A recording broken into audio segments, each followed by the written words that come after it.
교사 이정원이라고 합니다. 지금 제 거 화면과 제 얼굴 잘 보이시나요? 네, 만나서 반갑습니다. 제가 줌으로 하다가 이렇게 유튜브 스트림으로 하려고 하니까 조금 어색하기도 한데, 오늘 저는 제가 작년에 저희 학교도 장병현 선생님 학교와 마찬가지로 소프트웨어 선도학교 겸, 그리고 그 인공지능 교육 선도학교를 같이 겸하면서 아이들한테 1년 동안 수업을 했었는데요. 그때 활동했던 수업을 바탕으로 선생님들과 함께 한번 사례를 좀 나눠볼까 합니다. 자, 첫 번째로는 제가 그 인공지능 편향과 관련된 수업을 한번 했었고요. 그 다음에 언플러그드 활동 추천 시스템을 오늘은 대표적으로 하나만 말씀을 드릴 거예요. 다른 활동들도 있었는데 시간 관계상 대표적으로 이것만 먼저 말씀드리도록 하겠습니다. 그리고 세 번째로는 선생님들이 지난 시간에 배우셨던 크롬북 관련해서 크롬북을 활용해서 어떻게 그 인공지능 수업을 할 수 있을지 이런 것들, 그 다음에 마지막으로 구글 AI 실험실에 있는 내용들을 간단하게만 소개하고 연수를 마치도록 하겠습니다. 네, 먼저 첫 번째로 인공지능 편향과 관련된 이야기인데요. 자, 선생님들이나 아이들 그 수업할 때 성평등 또는 그리고 뭐 인종차별, 그리고 뭐 장애인식 관련해서 장애인 불평등 막 이런 거 관련해서 수업 해보신 적 있죠? 자, 그래서 여기 지금 첫 번째 사진 보면은 이거는 뭐 성평등과 관련된 거. 두 번째 거는 뭐 색깔, 그 인종과 관련된 피부색과 관련된 그런 편견들인데요. 우리 인간들이 갖고 있는 이런 편견들을 인공지능에게 가르치면은 인공지능도 똑같이 그걸 학습한다는 거를 아이들한테 조금 설명을 해주고 싶었어요. 그래서 그 방금 장병현 선생님께서 연수해 주셨던 티처블 머신이라는 걸 활용을 해서 저도 수업을 했었는데요. 이 티처블 머신 관련해서는 방금 장병현 선생님께서 자세하게 설명을 해주셨기 때문에 저는 어떤 식으로 했는지 간단하게만 말씀드리고 넘어가려고 합니다. 선생님들 구글에다가 그 구글 이미지에다가 간호사라고는 직업을 이렇게 한번 쳐보시면은 여기 지금 보이면은 남자가 맞나요? 여자가 맞나요? 네, 여자가 훨씬 많이 나오는 거를 알 수가 있죠. 반대로 의사라고 치면 남자가 엄청 많이 나오게 됩니다. 그래서 그거를 통해서 아이들이 직업에 따라서 우리가 성별에 따른 불평등을 갖고 있기 때문에 AI도 인공지능도 그거를 그대로 학습할 수 있다는 거를 가르쳐 줄 수 있었는데요. 이렇게 구글 이미지에서 그 간호사 이미지를 다 따오고요. 또 반대로 의사 이미지를 이렇게 가지고 와서 훈련을 시킨 다음에 남학생들한 얼굴을 보여줬을 때, 여학생들 얼굴을 보여줬을 때 어떤 직업을 추천을 해보는지 확인해 볼 수가 있었습니다. 지금 여기서 저는 예시로 그냥 100개 이미지만 샘플로 사용을 했는데요.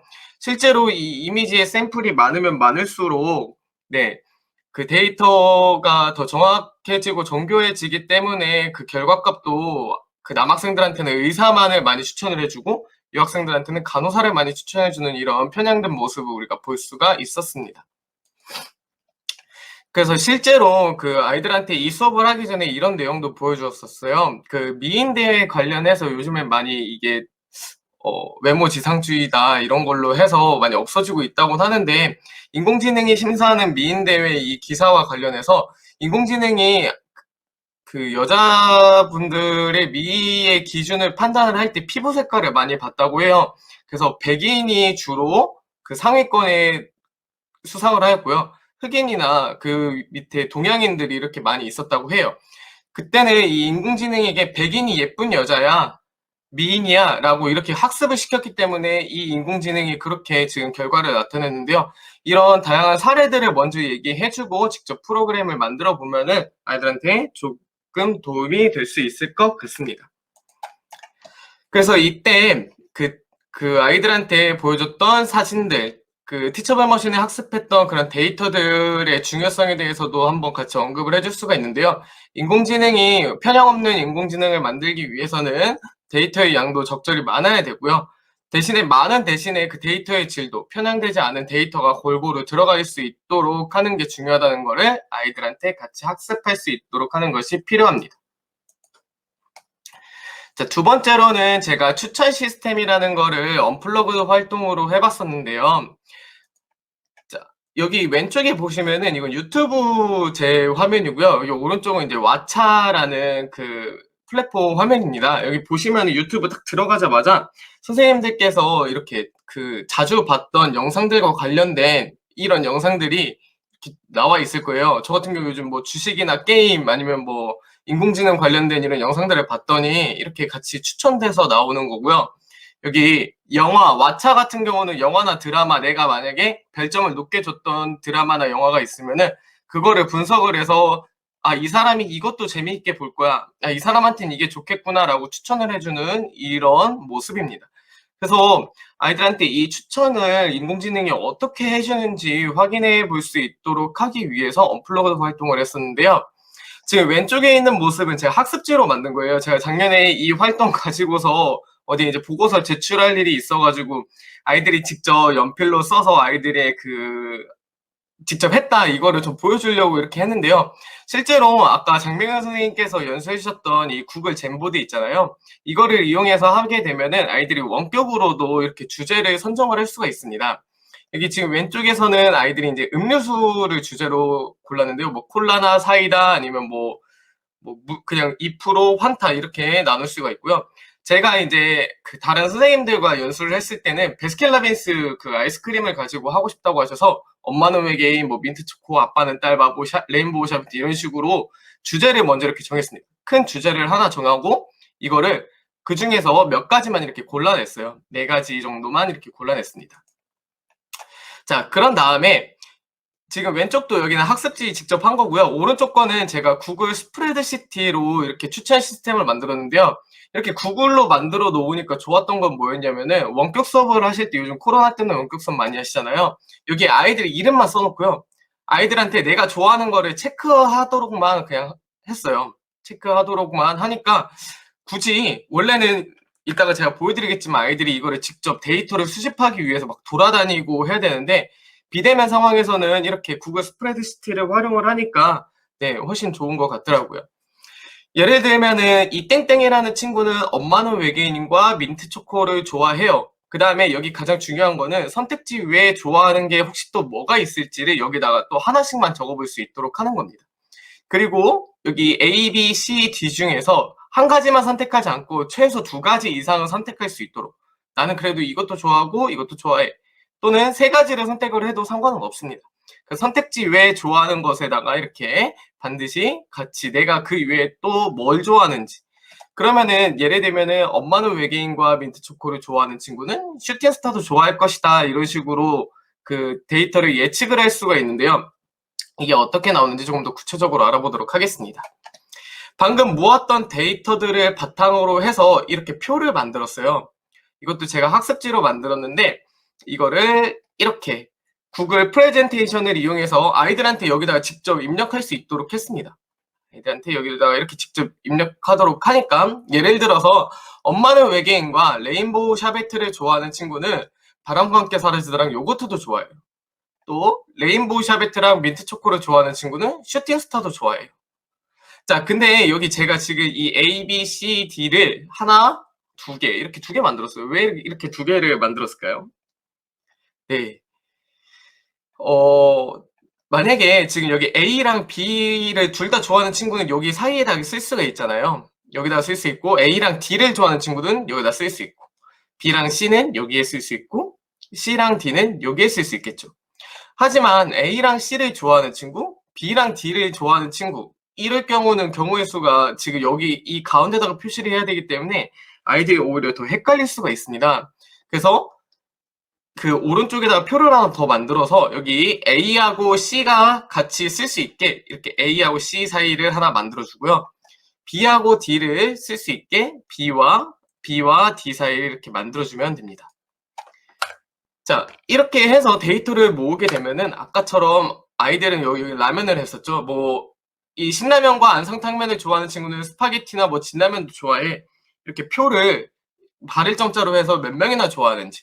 그래서 만약에 엄마는 외계인과 레인보우 샤베트를 좋아하는 친구는 바람과 함께 사라지다를 많이 좋아해. 여기 그 바람과 함께 사라지다가 한 10명씩 있어요. 그러면은 이 2가지를 좋아하는 친구들 대부분은 바람과 함께 사라지다를 좋아하니까 내가 만약에 엄마는 외계인과 레인보우 샤베트를 체크를 하게 되면은 바람과 함께 사라지다를 추천을 해줄 수가 있겠죠. 이런 식으로 데이터를 모아서 할 수가 있는데요. 이거는 현재 지난번 2019년도 코로나 이전에 아이들이 이렇게 돌아다니면서 직접 부천 까치울 초등학교에서 6학년 학생들이 했던 활동 모습입니다. 근데 저희가 지금 마스크 쓰고 애들 비대면 상황에서 접촉을 최소화하라고 하는데 이렇게 활동하는 게 쉽지가 않기 때문에 제가 방금 보여드렸던 구글 스프레드시트나 구글 프레젠테이션을 활용을 해서 아이들이 집에서도 이렇게 서로의 데이터를 모을 수가 있다는 가장 큰 장점이 있습니다. 이거 차트 종류는 뭐 따로 없고요. 이거 그냥 만든 거예요. 이 추천 시스템을 여기 스팀 한국과학창의재단 스팀 관련된 이 사이트에서 제가 지금 찾았는데요. 이건 미래인재연구소 경인교육대학교에서 저하고 같이 공부했던 선생님들께서 함께 만들었던 활동지입니다. 그래서 여기 아까 김경화 선생님께서 보내주셨던 엑셀 파일에 보시면은 이 주소도 같이 들어가 있을 거예요. 여기 들어가셔서 주제별 프로그램의 학문 분야 주제별 융합형에 들어가시면은 인공지능과 관련된 다양한 언플러그드 활동이 있으니까 찾아서 활동을 선생님들 아이들 수준에 맞게 활용하시면 좋을 것 같습니다. 네, 크롬북 활용을 해서 직접 프로그래밍을 해볼 건데요. 선생님들께서는 지금 주로 초등학교에서는 현재 엔트리나 스크래치를 많이 활용하고 있거든요. 중등도 마찬가지인가요? 중등에서는 뭐 파이썬도 활용하고 그럴까요? 네, 저희 아이들 초등학교 수준에서는 블록 프로그래밍을 해야 되기 때문에 엠블록이라는 거를 저는 활용을 할 건데요. 저희 학교가 지금 여기에 있습니다. 여기 파주에 끝쪽이죠. 끝쪽. 여기 통일대교 건너서 민간인 통제구역에 있다 보니까 아까 장명혜 선생님 학교처럼 저희도 학생 수가 전교생이 40명이고요. 저희 반은 8명입니다. 그래서 한 학급당 8명이기 때문에 이 인공지능 관련된 수업을 했을 때 수업 준비를 하기 위해서는 뭐 프로그램이 잘 돌아가는지 학교에서 아이들이 충분히 할 수 있을 만큼 교구가 준비되어 있는지 이런 게 사전에 많이 필요했는데 아이들이 적다 보니까 저한테 조금 부담이 좀 덜 됐던 것 같아요. 그래서 오히려 수업도 조금 잘 됐던 점이 있었던 것 같습니다. 자, 제가 사용했던 여기 엠블록과 그리고 코디로키라는 교구인데요. 여기 보시면은 엠블록은 PC 버전과 앱 버전이 있어요. 근데 크롬북을 활용을 하게 되면은 PC 버전은 사용할 수가 없고요. 이 앱 버전을 다운받아서 사용할 수가 있습니다. PC 버전도 구글 웹으로 들어가셔서 여기 바로 할 수가 있는데 엔트리나 스크래치처럼 이게 지금 엠블록이 중국에서 지금 개발한 사이트다 보니까 학교 무선 인터넷망에서는 지금 거부가 돼요. 그러니까 들어갈 수가 없습니다. 보안상의 문제로. 그래서 저 같은 경우는 이 엠블록을 직접 설치를 했어요. 그러다 보니까 노트북을 하나하나 다 직접 설치를 하는데 시간이 너무 오래 걸리고 힘들더라고요. 물론 8개밖에 안 됐지만. 하지만 이 크롬북에서 앱 버전을 활용을 하게 되면은 수요일 날인가 정재범 선생님께서 한번 말씀을 해주셨을 겁니다. 관리자 버전 모드로 들어가게 되면은 이 앱 버전을 한 번에 크롬북 등록되어 있는 크롬북에 한 번에 쉽게 설치를 할 수 있기 때문에 이 앱 버전도 같이 활용을 했었습니다. 그래서 선생님들이 지금 하고 계신 교육 환경에 따라서 조금 어떤 거를 쓰실지 선택적으로 쓰시면 될 것 같아요. 내용은 거의 비슷합니다. 자, 그래서 저는 오늘 크롬북을 직접 한번 활용을 해볼 거기 때문에 PC 버전은 따로 설명하지 않고요. 앱 버전으로만 설명을 해드릴게요. 여기 엠블록이라고 검색을 하시면은 여기 판다 그림이 그려져 있는 이 프로그램을 이 앱을 다운받을 수가 있는데요. PC에서 엔트리나 스크래치처럼 이렇게 블록 모양으로 되어 있습니다. 블록 모양으로. 네, 이렇게 되어 있고요. 여기 이제 스프라이트 실행 화면이 나와 있는데 여기 보시면은 확장이라고 있습니다. 확장을 누르게 되면은 여기 확장 센터에 들어갈 수가 있어요. 그러면은 여기 첫 번째 인식 서비스라는 게 있는데 이게 인공지능과 관련된 우리가 인식 서비스를 활용할 수가 있습니다. 이거는 제가 이따가 구체적으로 더 보여드리도록 하겠습니다. 그리고 밑에 보시면은 뭐 번역이나 아니면은 음성 변환 같은 다양한 기능들이 있고 여기 데이터 차트도 함께 활용할 수가 있겠죠. 그 다음에 여기 위에 보시면 이 코디로키를 활용하기 위해서는 이 메이키 블럭이라는 거를 함께 같이 깔아줘야 됩니다. 그러니까 크롬북에는 2가지 앱이 들어가 있어야 돼요. 아까 보셨던 엠블럭과 메이키 블럭 이 2가지가 같이 깔려 있으면은 엠블럭과 코디로키를 모두 활용할 수가 있는데요. 네, 여기 보시면은 이 모양이 코디고요. 얘가 로키예요. 여기 바퀴가 달려있는 게. 그래서 얘네 두 개를 합치면은 코디 로키가 되는데, 이렇게 합쳐서 활용할 수가 있고 각각 따로따로 활용할 수가 있습니다. 제가 이 교구를 선택한 이유는 선생님들께서는 주로 햄스터봇이나 뭐 오조봇 이렇게 많이 아두이노 이런 피지컬 교구를 많이 활용해 보셨을 텐데 엠블록에서는 얘가 호환이 잘 되더라고요. 그래서 이번에 엠블록 수업을 하려고 정보 부장님께 부탁을 드려가지고 얘를 따로 구매를 했습니다. 자, 그래서 여기 메이키 블록에 들어가 보시면은 이렇게 조종을 직접 할 수가 있어요. 조종할 수가 있고 그 다음에 선을 그려서 동작을 할 수가 있습니다. 그 다음에 여기 보시면은 이 코드가 있는데요. 이 코드에 들어가면은 아까 처음에 보여드렸던 엠블록 그 앱으로 연결이 돼서 거기서 이제 바로 프로그래밍을 할 수가 있습니다. 초등학생들 같은 경우는 이걸 너무 좋아하긴 했어요. 조종하는 거를 너무 좋아하긴 했고 중고등학교 학생들 같은 경우는 이 정도까지는 안 해도 괜찮지 않을까 싶습니다. 근데 저는 이제 흥미 유발을 위해서 이거를 먼저 활용을 했었습니다. 그래서 어떤 식으로 수업을 했는지 먼저 보도록 할게요. 여기 보시면은 제가 학습 분위기를 먼저 조성한다고 했는데 저희 학교도 소프트웨어 교육 선도학교 및 인공지능 교육 선도학교에 선정이 돼서 아이들이 그 기존의 소프트웨어도 관심이 있었고요. 그리고 기본적인 어느 정도 능력이 조금 돼 있었어요. 그 다음에 저희 학교는 아이들이 4시 20분에 한 번에 하교를 해요. 그러다 보니까 아이들이 방과후 수업도 4시 20분까지 전교생이 다 듣습니다. 그때 이제 제가 그 교장 교감 선생님이랑 6학년 선생님께 부탁을 드려서 저는 4학년이다 보니까 4학년 아이들이 하는 데는 좀 한계가 있었거든요. 그래서 6학년 아이들을 데리고 하루에 화요일마다 한두 시간씩 수업을 같이 했었습니다. 이렇게 배정을 해서. 그 다음에 그 AI 스팀 교수학습 모델을 설계를 해서 이 스팀 중거 상황 제시, 창의적 설계, 감성적 체험에 맞춰서 프로젝트 수업을 했는데요. 이 예상하기, 그 다음에 엠블록으로 코딩하고 코디로키로 직접 피지컬 교구 만져보고 마지막에 아이들이 했던 작업을 디버깅하거나 아니면 작품 공유하는 거를 통해서 이런 감성적 체험을 했었습니다.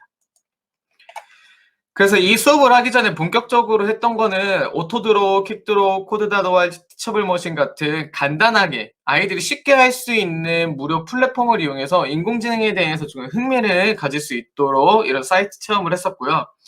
그 다음에 아까 제가 먼저 보여드렸던 추천 시스템 이외에도 CNN이나 로봇의 눈으로 길찾기, 학습하는 AI 등 이거를 언플러그드 활동으로 했었습니다. 이것도 아까 거기 스팀 사이트에 들어가 보시면 다 있어요. 근데 이 언플러그드 활동 같은 경우는 온라인으로 하는 데는 약간 한계가 있을 수가 있을 것 같아요. 그래서 오프라인으로 아이들이 나중에 등교를 하면 그때 해보시면 좋을 것 같고 이걸 제가 직접 해보니까 4학년 친구들 같은 경우는 약간 어려워하는 친구들이 많더라고요. 6학년 같은 경우는 충분히 할 수 있었는데 선생님들께서도 이 내용에 대해서 정확하게 이해를 하고 계신 상태에서 수업을 하셔야 아이들이 질문했을 때 선생님 이거 왜 그래요? 라고 했을 때 선생님들도 당황하지 않고 대답을 해주실 수 있을 것 같아요. 저도 아직은 공부하는 입장이다 보니까 정확하게 아이들의 질문에 답변을 못 해준 경우가 있었는데 네, 그 부분이 조금 아쉬운 부분이었습니다. 하지만 이 두 가지 활동을 통해서 아이들이 일단 인공지능에 대해서는 조금 더 관심을 가지고 아 이런 게 인공지능이구나 라고 생각을 한 번쯤 해볼 수 있었던 것 같아요. 자, 그래서 첫 번째로 그 엠블록과 코디로키를 했던 활동은 이거예요. 내 감정에 공감해주는 AI 친구라고 해서 감정인식 서비스를 이용한 건데요. 여기 지금 왼쪽에 두 번째에 있는 이 사진에 있는 친구의 얼굴을 보면 약간 놀란 것 같죠? 이 놀란 표정을 바탕으로 해서 엠블록이 인식을 하고 얘가 놀라면은 이 놀란 표정을 따라하는 코디로키를 프로그래밍을 할 수가 있습니다. 네, 그래서 이런 식으로 활동을 했었고요. 두 번째는 이 코디로키에는 색깔 인식 기능을 활용을 하고 싶었는데 그 엠블록에는 색깔 인식 기능이 뭐 머리 색깔 인식이나 이런 거밖에 없더라고요. 그래서 나머지 이미지 인식 기능을 활용을 했었습니다. 여기 지금 사진에 보시면은 잘 안 보이실 수도 있는데 에펠탑이에요. 그 세계의 유명한 랜드마크나 유명인 또는 브랜드 등을 이렇게 인식을 하면은 여기 스프라이트가 아 이건 뭐예요? 라고 인식한 결과를 나타내줄 수 있는 프로그램을 만들 수가 있습니다. 제가 해보니까 뭐 맥도날드, 애플, 삼성, 그리고 뭐 스티븐 잡스, 뭐 마릴린 먼로, 막 이렇게 유명한 세계적으로 유명한 사람들은 웬만한 건 다 인식을 하더라고요. 뭐 브랜드, 네, 브랜드나 유명인이나 이런 것도 마찬가지로 그 다음에 코디로키 이렇게 활동을 했었고요.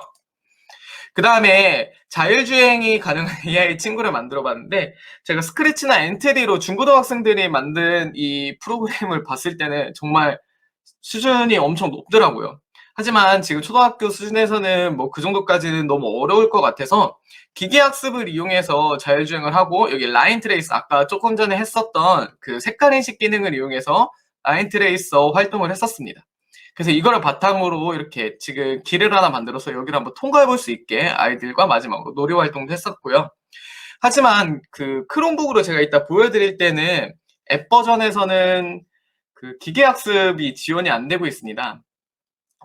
지금 크롬북에서는 안 되고 있고 PC 버전에서만 이게 활용이 가능해요. 그때 그래서 여기서 노트북을 활용할 수밖에 없었고요. 네, 이 부분은 알고서 선택적으로 활용하시면 좋을 것 같습니다. 그리고 마지막으로는 번역 프로그램을 만들었는데요. 사람이 얘기하는 음성이나, 그리고 지금 여기 두 번째 사진처럼 어떤 단어, 문자를 보여주면 텍스트를 인식을 해서 이거를 번역할 수 있게 했습니다. 그래서 이 번역 결과를 여기 코디로 키에 띄워주면은 이 친구가 확인을 하고 뭐 서로 문제를 맞추고 주고받고 하는 그런 활동들을 했었거든요. 이것도 제가 잠시 후에 다시 보여드리도록 하겠습니다. 근데 그 저랑 이 활동을 같이 했던 선생님이 있으세요. 공동 연구를 했었는데요. 그 선생님 학교는 지금 학생 수가 20명이었고요. 이번에 코로나 때문에 아이들이 학교에 잘 오지 않았다고 합니다. 저희 학교는 이제 40명이다 보니까, 그리고 전교생 40명, 한 학급당 8명이다 보니까 아이들이 거의 매일 등교를 해서 저 같은 경우 이렇게 오프라인으로 프로젝트 수업을 다 진행을 할 수가 있었는데, 같이 공동 연구한 선생님께서는 좀 어느 정도 한계가 있어서 다 하지는 못했고, 온라인으로 할 수 있는 거는 할 수 있는 만큼만 조금 이렇게 바꿔서 수업을 했었는데요. 지금 제가 보여드리는 게 실제로는 학습지는 저는 뽑아서 아이들이 직접 쓰게 했어요. 쓰게 했는데 이렇게 구글 문서로 만들어서 아이들에게 이거는 뭘지, 구글 문서면 아이들이 여기다가 그냥 직접 입력을 해가지고 이거를 과제로 바로 제출할 수가 있겠죠. 이렇게 제출할 수 있도록 하고요. 여기 이제 그림을 그리는 이런 활동도 할 수 있는 게, 아까 잼보드를 활용해서 그림을 그려서 거기에 캡처를 할 수가 있고요. 또 어떤 친구들은 선생님 저 도저히 그림 못 그리겠어요, 안 그릴래요. 초등학생들 중엔 그런 친구들이 꽤 많거든요. 근데 그런 친구들을 위해서 여기 지금 삽입에 들어가시면은 이미지를 구글 이미지에서 직접 검색을 해가지고 걔를 그냥 복사해서 붙여넣기 할 수가 있습니다. 그러면은 하기 싫어도 그냥 그 정도는 그래도 할 수 있으니까, 네, 검색해서 여기다 붙여넣기라도 해서 과제를 제출할 수 있도록 지도를 했었고요. 이거 같은 경우는 이제 빨간색과 관련된 이모티콘을 그려서 이 감정을 내가 나타내보고 코디로 이렇게 표현을 해볼 수 있게 했었습니다. 네, 빨간색 하면 뭐 화나는 감정을 나타낸다, 이렇게 할 수가 있겠죠.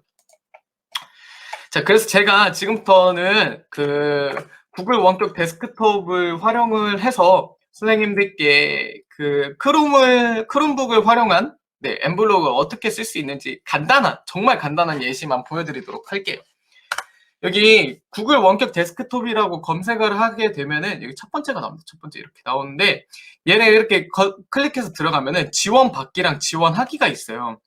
지원 받기는요, 내가 만약에 지금 선생님들께 크롬북을 보여드리고 싶잖아요.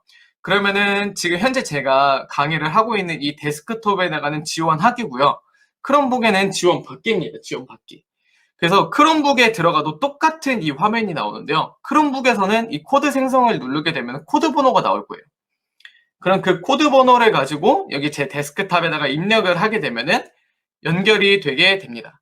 자, 연결된 걸 한번 보도록 할게요. 이렇게 연결된 거를 볼 수가 있는데, 지금 제가 보여드리는 이 화면은 그 크롬북 화면이에요. 그래서 저 같은 경우 처음에 이 원격 데스크탑을 몰라서 그 교실에 있는 실물 화상기를 가지고서 아이들한테 시범을 보여줬는데 너무 어렵더라고요. 근데 이렇게 데스크탑, 그 원격 데스크탑 이거를 활용을 하니까 아이들이 더 쉽게 아이들한테 가르칠 수가 있었습니다. 처음에 제가 그래서 지금 보여드리는 거는 이 메이키블록 화면이에요. 네, 메이키블록 화면이고요. 먼저 이거부터 볼까요, 그러면은? 자, 엠블록 화면입니다. 엠블록 화면. 자, 엠블록 화면에 여기 나이 인식을 한번 들어가 볼게요. 나이 인식. 이건 제가 선생님들께 설명을 드리기 위해서 먼저 만들어 놓은 건데, 네, 간단하게만 한번 보도록 할게요. 여기 보시면은 아까 확장 프로그램 들어가시면은 인식 서비스 그다음에 네, 여기 보시면은 텍스트 투 스피치 해서 음성 변환 그리고 마지막에 하면은 번역. 저는 이 정도만 사용을 했었어요. 네, 이 정도 사용했었는데요.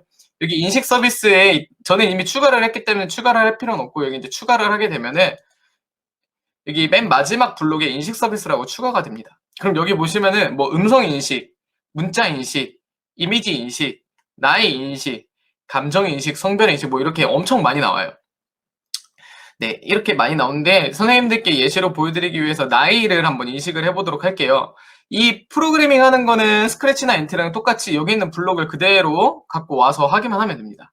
네, 그대로 갖고 와서 해서 이렇게 하면 되는데 여기 2초 사람 나이 인식하기가 여기 있어요. 밑에 보시면은 네, 나이 인식하기를 네, 나이 인식하기를 여기 밑에다 붙이고 우리가 이제 스프라이트가 이 결과를 얘기를 해줘야 될 거 아니에요. 그럼 여기 형태에 들어가서 안녕 말하기라는 거를 끌고 옵니다. 이렇게 끌고 와서 마지막에 해야 될 거는 여기 이제 나이 인식 결과를 여기 내가 인식한 결과를 여기다가 이렇게 넣어주기만 하면 되겠죠. 네. 그러면은 이제 엠블록에서 나이 인식한 결과를 여기 있는 이 스프라이트가 말을 해줄 거예요. 한번 보도록 할게요.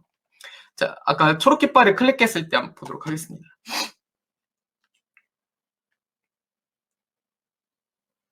자, 그러면은 2초 동안 인식을 하게 되고요. 여기 2초 후에 이 판다가 인식한 결과를 이렇게 결과를 얘기해 주겠죠. 아까 오전에도 23살 나왔는데 똑같이 23살이 나왔네요. 네, 이렇게 인식 서비스를 활용할 수가 있습니다. 만약에 제가 아까 아이들이랑 했던 이미지 인식을 이용을 하게 되면은 에펠탑 모습을 이렇게 보여주면은 여기 에펠탑이라고 나와요. 잠시만요.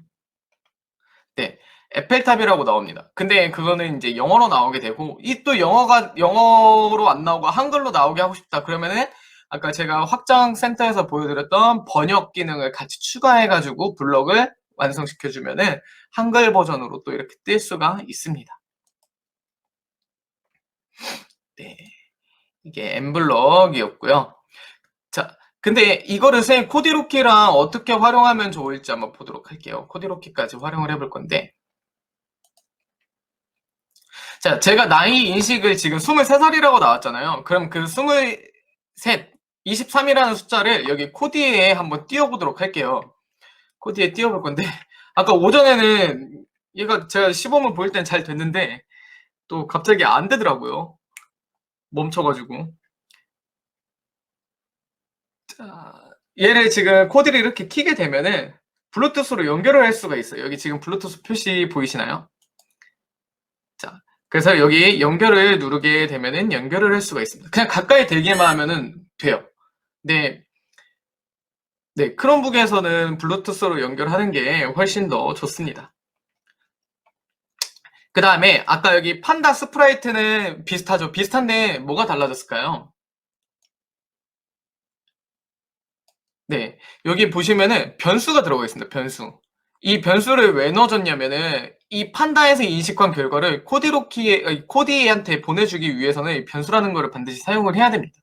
반드시 사용해서 변수를 써서 이 변수를 내가 인식한 결과로 설정을 하게 되면은 변수는 이 인식 결과 아까 얘기했던 23 숫자 23으로 바뀌게 되겠죠.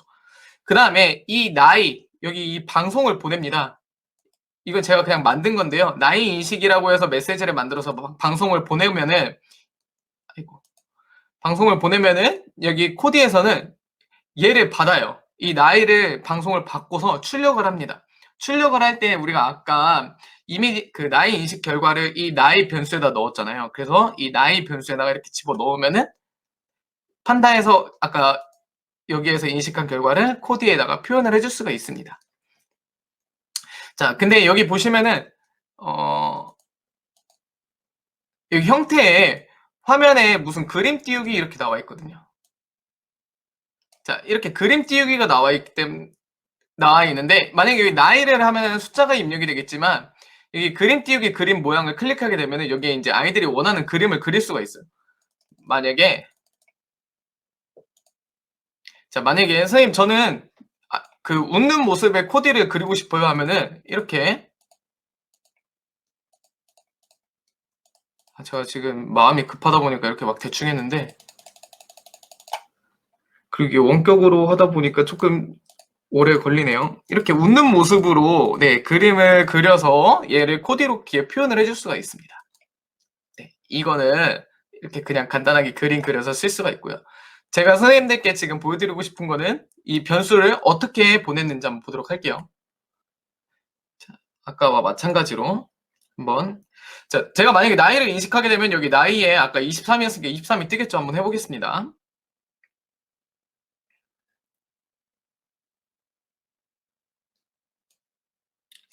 한 살이 늘어났네요. 자, 여기 동시에 뜨는 거 보이시나요? 여기 이제 24라고 얘는 입력이 되고 여기 나이에는 코디에는 이렇게 24라고 입력이 됩니다.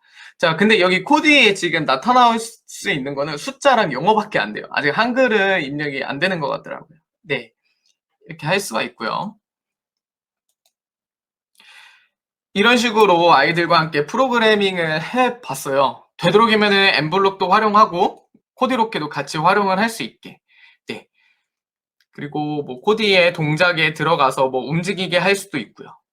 코디의 동작에 들어가 보면은 뭐 몇 퍼센트의 속도로 몇 초간 이동할 수 있는지 이런 것들도 함께 활용할 수가 있습니다. 이렇게 원격으로 아이들한테 설명을 주면요.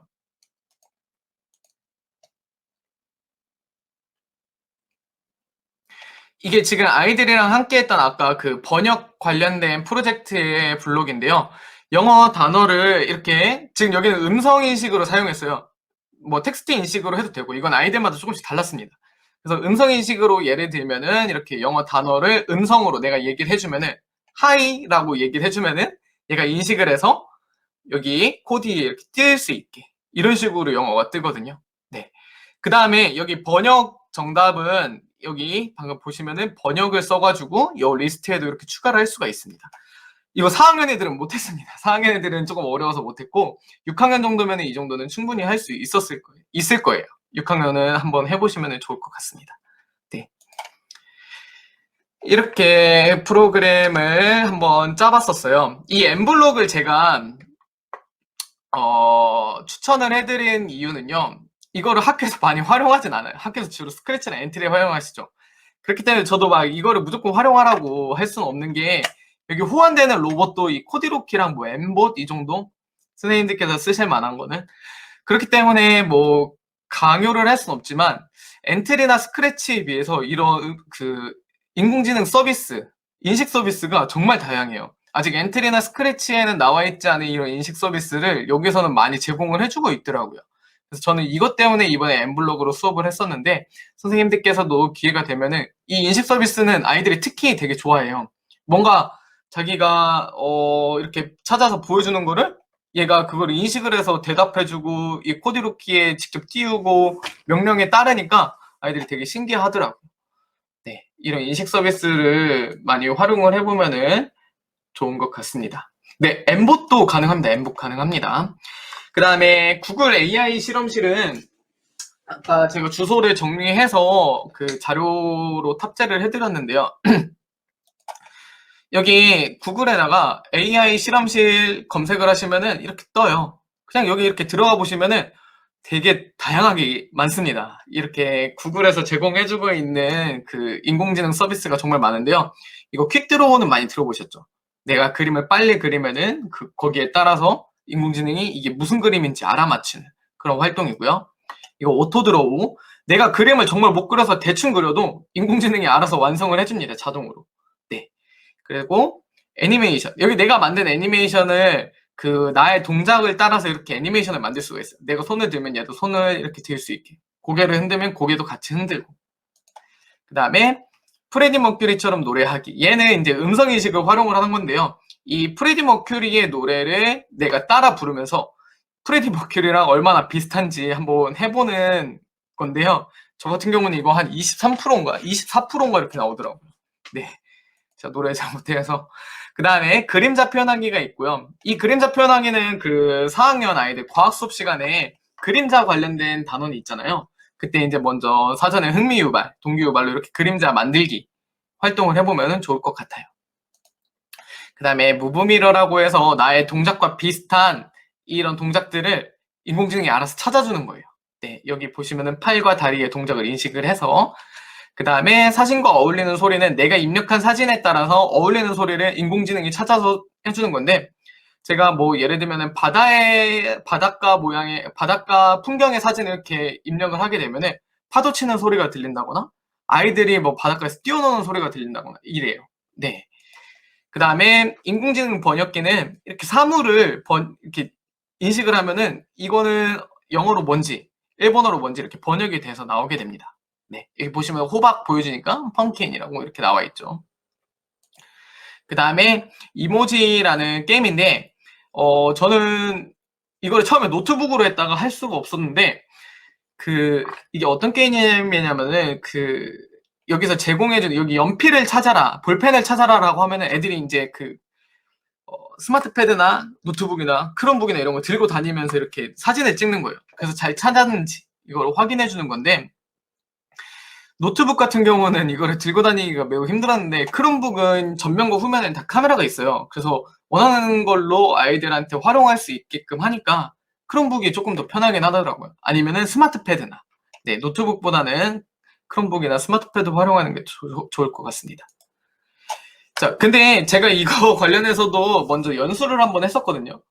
퇴근길 연수라고 해서 경기도 교육청에서 했던 연수를 했었는데, 이게 분명히 제가 집에서 혼자 할 땐 또 잘 되는데 어쩔 땐 또 안 되고 그래요. 선생님들께서도 반드시 아이들과 수업하기 전에는 학교에서 잘 돌아가는지, 학교 노트북이나 학교 크롬북이 지금 잘 호환이 돼서 잘 돌아가는지를 반드시 먼저 확인해 보시고 수업을 하셔야 될 것 같습니다. 네. 조금 전에 첫 시간에 장명현 선생님께서도 얘기를 해주셨는데, 저는 1년 동안이 인공지능 관련된 수업을 하면서 인공지능에는 엄청난 분야들이 많더라고요. 뭐 데이터 과학이나 머신러닝, 뭐 로봇, 알고리즘, 윤리, 이런 다양한 분야들이 있는데 이거를 아이들한테 어떻게 가르쳐야 될지가 엄청 고민되더라고요. 물론 과학창의재단이나 교육부에서도 지금 내용 체계가 나오고 있고 어떤 식으로 가르쳐라고 길라잡이 같은 것도 나와 있는데, 프로그래밍을 가르칠 수도 있고, 우리가 아까 했던 엠블록이나 아니면 지금 물론 스크래치나 엔트리에서도 이 인공지능 관련된 블록을 제공해주고 있기 때문에 그 부분만 이용해서 활용할 수가 있고요. 그 다음에 방금 봤던 사이트 체험이나 이런 실습을 통해서 인공지능을 이해하거나 언플러그드 활동을 활용할 수가 있겠죠. 근데 저희 현재 초등학교에서는 중등은 정보 교과가 있고 인공지능 관련된 심화 과정이 있을지 모르겠지만 초등학교에서는 소프트웨어도 지금 실과에 17차 시로만 들어가 있기 때문에 이 수업을 다 하는 게 좀 쉽지가 않습니다. 그래서 이거를 어떤 식으로 어떻게 그리고 어떤 내용을 가르쳐야 될지 교육과정을 조금 더 연구를 하고 이 분야만 따로 가르치는 게 아니라 교과 연계를 통해서 재구성하는 게 제가 볼 때는 조금 필요할 것 같아요. 그러면은 조금 더 다양한 분야에서 다양한 교과와 함께 좀 질 높은 수업을 할 수 있지 않을까 하는 생각이 듭니다.